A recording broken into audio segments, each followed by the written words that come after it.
If you are endlessly scrolling through classified ads late at night trying to find a cheap rear-wheel drive project car, you need to stop right now and listen closely.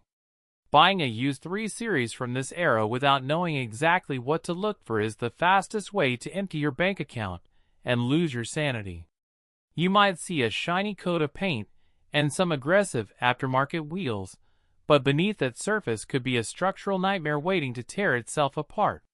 The absolute first thing you must inspect on any test drive is the rear subframe mounting points.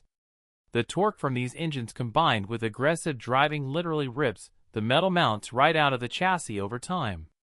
You need to get under the rear of the car with a flashlight and check for hairline cracks or worse, complete separation of the sheet metal. Then we have to talk about the cooling system, which is notoriously fragile.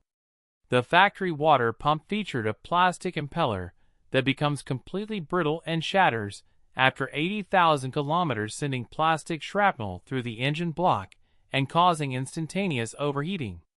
You have to ask the seller for receipts proving the radiator, the expansion tank, the thermostat housing, and the water pump have all been replaced recently.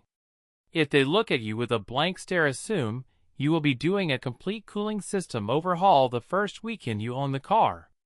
Look closely at the rear wheel arches and the bottom edges of the side skirts because rust hides there like a silent killer, especially if the car lived in an area where they salt the roads in the winter. A clean, unmolested chassis is getting incredibly hard to find, so you have to be patient and ruthless during your inspection.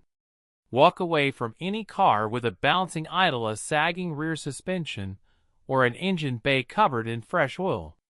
We are going to build you the ultimate buying checklist so you buy a solid foundation instead of a rolling parts bin.